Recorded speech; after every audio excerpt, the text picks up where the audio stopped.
Voter কার্ডের ঠিকানা পরিবর্তন করার ক্ষেত্রে আপনারা যারা বিবাহিত মহিলারা রয়েছেন, নিজের বাপের বাড়ি থেকে শ্বশুর বাড়িতে নিজের ভোটার কার্ড ট্রান্সফার করতে চাইছেন, আজকের এই গুরুত্বপূর্ণ ভিডিওটি কিন্তু আপনাদের জন্য। আজকের এই ভিডিওটির মাধ্যমে আমি আপনাদের দেখিয়ে দেব কিভাবে আপনারা খুব সহজেই বাড়িতে বসেই অনলাইন নিজের হাতের মোবাইল অথবা কম্পিউটার থেকে ভোটার কার্ডের ঠিকানা পরিবর্তন করার ক্ষেত্রে আপনারা যারা বিবাহিত মহিলারা রয়েছেন, নিজের বাপের বাড়ি থেকে শ্বশুর বাড়িতে ভোটার কার্ডের অ্যাড্রেস ট্রান্সফার খুব সহজেই করতে পারবেন। এর জন্য আপনাদের অনলাইনে কত নম্বর ফর্ম ফিল আপ করতে হবে, তার জন্য প্রয়োজনীয় কোন কোন ডকুমেন্ট আপনাকে অনলাইনে আপলোড দিতে হবে, বিস্তারিত জানাবো আজকের এই ভিডিওতে। তবে আপনারা অবশ্যই মনে রাখবেন, বিবাহিত মহিলাদের ক্ষেত্রে তাদের ভোটার কার্ড ট্রান্সফার কিন্তু দুটি ধাপে হবে। যেমনটা প্রথমে ভোটার কার্ডের অ্যাড্রেস ট্রান্সফার হবে, অর্থাৎ বাপের বাড়ি থেকে নিজের শ্বশুর বাড়িতে।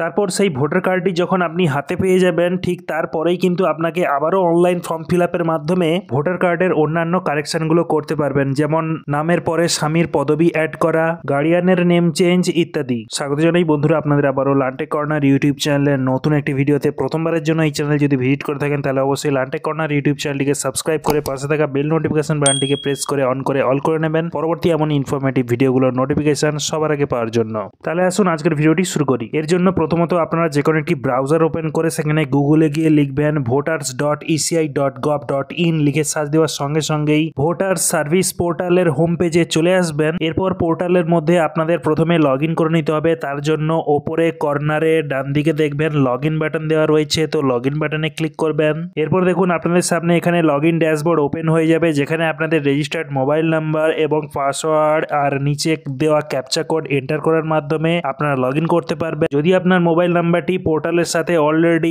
রেজিস্টার্ড হয়ে না থাকে, সেক্ষেত্রে আপনাদের সাইন আপ বাটনে ক্লিক করে নির্দিষ্ট ফর্ম ফিল আপ করার মাধ্যমে আপনাদের মোবাইল নাম্বারটি রেজিস্ট্রেশন করে নিতে হবে। পরে সেই ভিডিওর লিঙ্ক আপনারা পেয়ে যাবেন এই ভিডিওর ডেসক্রিপশন বক্সে, লিঙ্ক দিয়ে রাখবো। ওপরে আপনার এখানে রেজিস্টার্ড মোবাইল নাম্বার এবং নিচে দেওয়া পাসওয়ার্ডটি আপনারা এন্টার করে দেবেন এবং ক্যাপচা কোডটি এন্টার করার পর নিচে আপনারা রিকোয়েস্ট ওটিপি ট্যাব পাবেন। রিকোয়েস্ট ওটিপি ট্যাবে ক্লিক করার সঙ্গে সঙ্গে আপনার ওই এন্টার করা রেজিস্টার্ড মোবাইল নাম্বারে দেখুন 6 ডিজিটের একটি ওটিপি পাবেন। সেই ওটিপিটি আপনারা সঠিকভাবে এই বক্সগুলোতে বসিয়ে দেবেন। বসিয়ে দেওয়ার পর আপনার ওটিপিটিকে ভেরিফাই করার জন্য নিচে ভেরিফাই অ্যান্ড লগ ইন বাটনে ক্লিক করবেন। এরপর দেখুন পরবর্তী পেজে আপনার নামে ড্যাশবোর্ডটি ওপেন হয়ে গিয়েছে।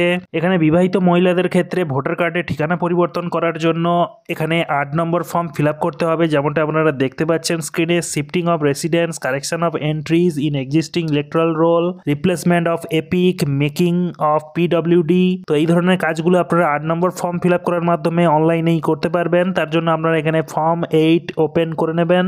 এখানে প্রথমেই দেখবেন অ্যাপ্লিকেশন ফর সেলফ না আদার ইলেক্টর সিলেক্ট করতে বলবে। তো আপনারা এখানে যদি সেলফ সিলেক্ট করেন তাহলে নিজের ভোটার কার্ডের কাজ করতে পারবেন। যদি এখানে আদার ইলেক্টর সিলেক্ট করেন তাহলে অন্যের ভোটার কার্ড আপনি এখানে এন্টার করে তার ফর্ম ফিল আপ করতে পারবেন। তো আমি এখানে আদার ইলেক্টর সিলেক্ট করব। সিলেক্ট করে এখানে এপিক নাম্বার চাওয়া হচ্ছে, অর্থাৎ ভোটার কার্ডের যে নাম্বারটি রয়েছে, যে ভোটার কার্ডের অ্যাড্রেস ট্রান্সফার হবে, তো সেই ভোটার কার্ডের নাম্বারটা আপনারা এখানে এন্টার করে দেবেন। তারপর জাস্ট নিচে আপনারা সাবমিট বাটন পাবেন, সাবমিট বাটনে ক্লিক করবেন।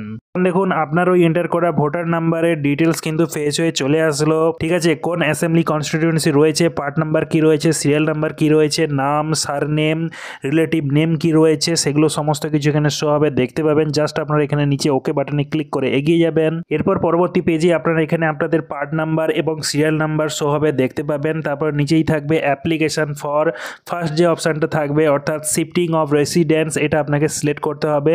সিলেক্ট করে নেওয়ার সঙ্গে সঙ্গেই দেখুন আবারও নতুন দুটো অপশান নিচে কিন্তু ওপেন হয়ে যাবে, অর্থাৎ প্রথমটা হলো উইথিন অ্যাসেম্বলি কনস্টিটিউয়েন্সি আর একটা হলো আউটসাইড অ্যাসেম্বলি কনস্টিটিউয়েন্সি। অর্থাৎ যদি একই অ্যাসেম্বলির মধ্যে আপনার ভোটার কার্ডের অ্যাড্রেস ট্রান্সফার করাতে চান তাহলে প্রথম অপশানটি সিলেক্ট করতে হবে। সেকেন্ড অপশানটি তখনই সিলেক্ট করবেন যদি আপনার অ্যাসেম্বলি কনস্টিটিউয়েন্সি আলাদা হয়, অর্থাৎ বাপের বাড়ি থেকে আপনি যখন শ্বশুর বাড়িতে আপনার ভোটার কার্ডের অ্যাড্রেস ট্রান্সফার করছেন, সেক্ষেত্রে যদি অ্যাসেম্বলি কনস্টিটিউয়েন্সি আলাদা হয় তাহলে আপনারা ওই সেকেন্ড অপশানটি সিলেক্ট করবেন। সিলেক্ট করার সঙ্গে সঙ্গেই দেখছেন আপনাদের সামনে এই ফর্মটি ওপেন হয়ে যাবে। ঠিক আছে, যেখানে আপনাদের দেখুন স্টেটটা সিলেক্ট করে নিতে হবে, অর্থাৎ যে নতুন কনস্টিটিউয়েন্সিতে আপনি আপনার ভোটার কার্ডটি ট্রান্সফার করছেন, অর্থাৎ আপনার স্বামীর বাড়ির ভোটার কনস্টিটিউয়েন্সির তার ডিটেলসগুলো এখানে কিন্তু এন্টার করতে হবে। যেমনটা এখানে প্রথমে আপনাদের স্টেট সিলেক্ট করে নিতে হবে ওয়েস্ট বেঙ্গল, দেন আপনারা এখানে ডিস্ট্রিক্টটা সিলেক্ট করে নেবেন কোন ডিস্ট্রিক্টে আপনার ভোটার কার্ডটি ট্রান্সফার হবে। ঠিক আছে, তারপর আপনাদের এখানে অ্যাসেম্বলি কনস্টিটিউয়েন্সির ঠিক আছে নেম এবং নাম্বার সিলেক্ট করে নিতে হবে। যেমনটা অ্যাসেম্বলি কনস্টিটিউয়েন্সি নাম্বার আপনারা কোথায় পাবেন দেখবেন, যে অ্যাড্রেসে আপনি ভোটার কার্ডটি ট্রান্সফার করছেন সেই ভোটার কার্ড অর্থাৎ আপনার হাজব্যান্ডের যে ভোটার কার্ড রয়েছে তার ভোটার কার্ডের পেছনেই কিন্তু দেওয়া রয়েছে নাম্বারটা। সেই নাম্বারটা সিলেক্ট করার সঙ্গে সঙ্গেই দেখুন এখানে অটোমেটিক্যালি কিন্তু অ্যাসেম্বলি কনস্টিটিউয়েন্সি নেমটা সিলেক্ট হয়ে চলে আসবে। জাস্ট আপনারা নিচে নেক্সট বাটন দেখতে পাবেন, তো নেক্সট বাটনে ক্লিক করে জাস্ট এগিয়ে যাবেন। প্রথমত আপনাদের এখানে 8 নম্বর ফর্ম ফিল আপের ফার্স্ট স্টেপ কিন্তু কমপ্লিট হয়ে গেল, যেটা হলো আপনাদের স্টেট, ডিস্ট্রিক্ট এবং অ্যাসেম্বলি কনস্টিটিউয়েন্সি সিলেক্ট করা কমপ্লিট। এরপর আপনাদের কিন্তু ডিটেলসগুলো এন্টার করতে হবে। যেমনটা আপনারা নেক্সট বাটনে ক্লিক করবেন আপনাদের সামনে স্ক্রিনে চলে আসবে, ডিটেলস এন্টার করতে হবে। যেমনটা আপনারা ভোটার কার্ডে আপনার নাম কি রয়েছে সেই নামটা এখানে শো হবে দেখতে পাবেন। তারপরে আপনার এপিক নাম্বার কি রয়েছে, ভোটার কার্ড নাম্বার শো হবে দেখতে পাবেন। এখানে আপনার আধার ডিটেলস কিন্তু এন্টার করতে হবে, অর্থাৎ আধার নাম্বার কি রয়েছে সেই আধার নাম্বারটা আপনারা এখানে এন্টার করে দেবেন। তারপরে আপনার মোবাইল নাম্বার এন্টার করতে বলা হবে, ঠিক আছে। সেলফে আপনারা টিকমার্ক লাগাবেন। যদি নিজের মোবাইল নাম্বার দেন তাহলে সেলফ সিলেক্ট করে আপনার সেই মোবাইল নাম্বারটা এখানে এন্টার করবেন। যদি ফ্যামিলি কারুর আপনার সেই মোবাইল নাম্বার দেন সেক্ষেত্রে আপনার ফাদার, মাদার অথবা অন্য কারোর রিলেটিভের, তাহলে তখন সেক্ষেত্রে কিন্তু আপনার পাশের বক্সটা সিলেক্ট করবেন। একই রকমভাবে আপনারা ইমেল আইডি যদি দিতে চান, নিজের রয়েছে ইমেল আইডি, সেক্ষেত্রে আপনারা ইমেল আইডি সেলফ সিলেক্ট করে ইমেল আইডিটি এন্টার করে দেবেন। এরপর নিচে আপনারা নেক্সট বাটন দেখতে পাবেন, তো নেক্সট বাটনে ক্লিক করে এগিয়ে যাবেন। এরপর এখানে অ্যাপ্লিকেশনের আপনার 3 নম্বর স্টেপটি ওপেন হয়ে যাবে। যেমনটা আপনারা সি পয়েন্টে দেখতে পাচ্ছেন, আই সাবমিট অ্যাপ্লিকেশন ফর, অর্থাৎ এখানে আপনারা দেখতে পাবেন শিফটিং অফ রেসিডেন্স অপশানটি অলরেডি সিলেক্ট হয়ে থাকবে এবং বাকি অপশানগুলো কিন্তু এখানে ডিসেবল দেখতে পাবেন। এরপর নিচে আপনারা একটি সেকশন দেখতে পাবেন যেখানে রয়েছে application for shifting of residence, অর্থাৎ আপনার বাপের বাড়ির ঠিকানা থেকে যে শ্বশুর বাড়ির ঠিকানায় আপনার ভোটার কার্ডটি ট্রান্সফার হবে সেই শ্বশুর বাড়ির ঠিকানাটা আপনাদের এখানে কিন্তু সঠিকভাবে এন্টার করে দিতে হবে। Present ordinary residence full address আপনাদের এখানে এন্টার করতে হবে, অর্থাৎ হাউস নম্বর, বিল্ডিং, অ্যাপার্টমেন্ট নম্বর কি রয়েছে সেটা এখানে এন্টার করবেন। স্ট্রিট, এরিয়া, লোকালিটি, রোড কি রয়েছে তার নামটা এখানে এন্টার করে দেবেন। তারপরে ভিলেজ, টাউন কি রয়েছে সেটা লিখবেন। একই সাথে আরও অন্যান্য ডিটেলসগুলো আপনাদের এন্টার করতে হবে, অর্থাৎ পোস্ট অফিস নেম, আপনাদের পিনকোড এখানে এন্টার করতে হবে। তহসিল, তালুক বা মন্ডল আপনার কি রয়েছে সেটা আপনারা এখানে লোকালিটিটা লিখবেন। এখানে একে একে আপনাদের ডিটেলসগুলো এন্টার করে দেবেন। দেখবেন উপরে যেটা লিখবেন তার নিচেই কিন্তু বাংলাতে লেখা হয়ে যাবে অটোমেটিক্যালি। যদি বাংলা লেখায় কোনো স্পেলিং ভুল মিস্টেক থাকে সেক্ষেত্রে আপনারা এরকম অনলাইন কিবোর্ড এখানে ওপেন করবেন, বাংলা বানানটা এইভাবে আপনারা সঠিক করে নিতে পারবেন। এরপর বাকি ডিটেলসগুলো এখানে এন্টার করা হয়ে গেলে নিচে আপনাদের স্টেট কিন্তু অলরেডি এখানে সিলেক্ট থাকবে দেখতে পাবেন। তারপর পাশেই আপনাদের এখানে ডিস্ট্রিক্টটা সিলেক্ট করে নিতে হবে,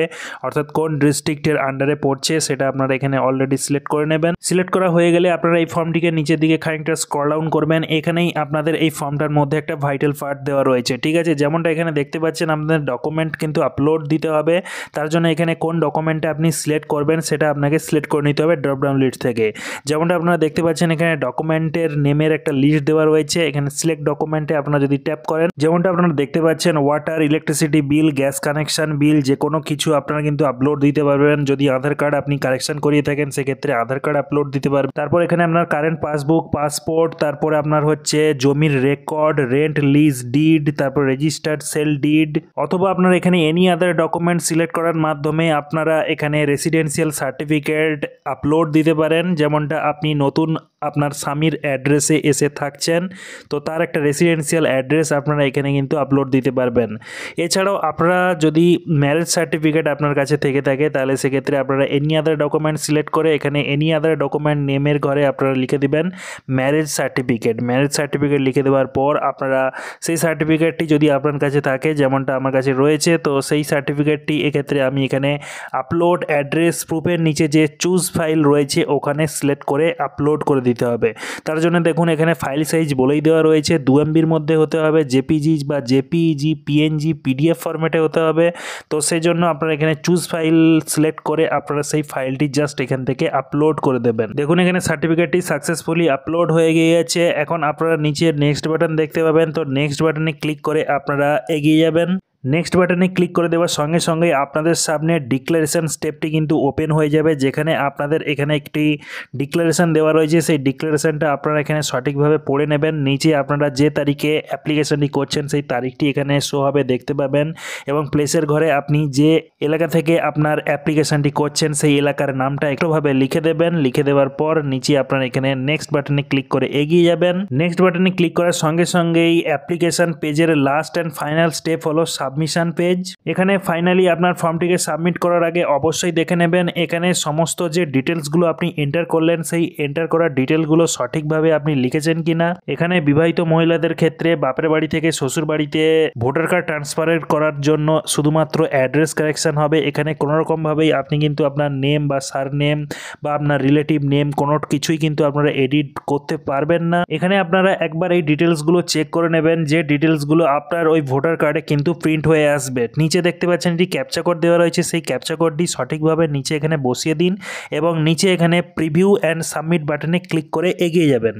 যে ডিটেলসগুলো আপনি এইমাত্র ফিল আপ করলেন অনলাইনে সেই ডিটেলসগুলো দেখুন আপনার অ্যাকনোলেজমেন্ট রিসিপ্টের সাথে যে অ্যাপ্লিকেশন ফর্মটি এখানে প্রিন্ট আউট করে আপনাকে রাখতে হবে সেই ফর্মের মধ্যে আপনারা কিন্তু ডিটেলসগুলো দেখতে পাবেন। যে জিনিসগুলো আপনাদের এখানে কিন্তু ভোটার কার্ডে প্রিন্ট হয়ে আসবে আপনারা দেখতে পাচ্ছেন। আপনারা ঠিকানা ট্রান্সফার করছেন তার জন্য ঠিকানাটা এখানে শো হবে দেখতে পাবেন এবং নিচে এখানে দেখুন একটি অ্যাকনোলেজমেন্ট রিসিপ্ট দেওয়া রয়েছে। তো এখানে দেখুন এখনও পর্যন্ত অ্যাকনোলেজমেন্ট রিসিপ্ট নাম্বারটি কিন্তু জেনারেট হয়নি। যখনই আপনারা এখানে সাবমিট বাটনে ক্লিক করে এখানে ইয়েস বাটনে ক্লিক করে দেবেন আপনাদের কিন্তু এখানে একটি অ্যাকনোলেজমেন্ট নাম্বার কিন্তু জেনারেট হয়ে যাবে। যে অ্যাকনোলেজমেন্ট নাম্বারটিকে আপনাকে অবশ্যই আপনাদের খাতায় নোট ডাউন করে রাখতে হবে অথবা আপনারা এই পেজটিকে স্ক্রিনশট নিয়ে রাখতে পারেন। এরপর আপনারা দেখতে পাচ্ছেন আপনার ওই অ্যাকনোলেজমেন্ট রিসিপ্টটিকে ডাউনলোড করার জন্য আপনারা জাস্ট এখানে ডাউনলোড অ্যাকনোলেজমেন্ট এই ট্যাবটিতে আপনাদের ক্লিক করবেন। ক্লিক করলেই আপনাদের সামনে কিন্তু অ্যাকনোলেজমেন্ট রিসিপ্ট সহ আপনার অ্যাপ্লিকেশন ফর্মটি কিন্তু ডাউনলোড হয়ে যাবে। আপনার করা অনলাইন অ্যাপ্লিকেশনের যদি এই মুহূর্তে স্ট্যাটাস আপনি চেক করতে চান তার জন্য আপনারা ভোটার সার্ভিস পোর্টালের হোম পেজে আসার পর আপনারা এখানে ট্র্যাক অ্যাপ্লিকেশন স্ট্যাটাস ট্যাবটিতে আপনারা ক্লিক করবেন। ক্লিক করার সঙ্গে সঙ্গে দেখুন আপনাদের সামনে ট্র্যাক অ্যাপ্লিকেশন স্ট্যাটাস এই পেজটি চলে আসবে। এখানে আপনার রেফারেন্স নাম্বারটা এন্টার করতে বলা হবে, ঠিক আছে। যে ভ্যালিড রেফারেন্স নাম্বারটি রয়েছে আপনি খাতায় নোট ডাউন করে রেখেছেন অথবা স্ক্রিনশট নিয়ে রেখেছেন সেই রেফারেন্স নাম্বারটি আপনারা হুবহু এখানে সঠিকভাবে বসিয়ে দেবেন। বসিয়ে দেওয়ার পর জাস্ট আপনারা পাশে এখানে আপনাদের স্টেটটা সিলেক্ট করে নিতে হবে, ওয়েস্ট বেঙ্গল সিলেক্ট করবেন। দেন আপনারা নিচে এখানে সাবমিট বাটনে ক্লিক করবেন।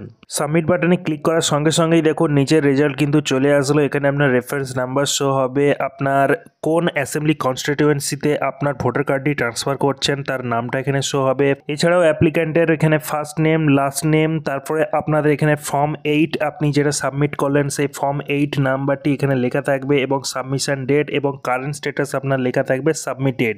এবং এখানে অ্যারো বাটনে যদি আপনি ক্লিক করেন তাহলে নিচে এখানে দেখতে পাবেন কবে আপনার ফর্মটি সাবমিট হয়েছে এবং গ্রিন কালারের এখানে একটি স্টিকার শো হবে। পরে আপনার এই নতুন ভোটার কার্ডটি জেনারেট হয়ে গেলে আপনারা কিন্তু অনলাইন থেকে এখানে ডাউনলোড ই-এপিকে ক্লিক করে আপনার ভোটার কার্ডটি কিন্তু ডাউনলোড করে নিতে পারবেন। আর আপনার জেনারেট হওয়া নতুন ফিজিক্যাল ভোটার কার্ডটি আপনার এলাকার পোস্ট অফিস থেকেই সংগ্রহ করবেন। তো বন্ধুরা এই ছিল আজকের এই ভিডিওটি ভালো লাগলে অবশ্যই ভিডিওতে একটি লাইক করার পাশাপাশি আপনার বন্ধু বান্ধবদের মধ্যে ভিডিওটি শেয়ার করে দেবেন। দেখা হচ্ছে পরের এমন একটি ইনফরমেটিভ ভিডিওতে। ভালো থাকুন, সুস্থ থাকুন, ধন্যবাদ।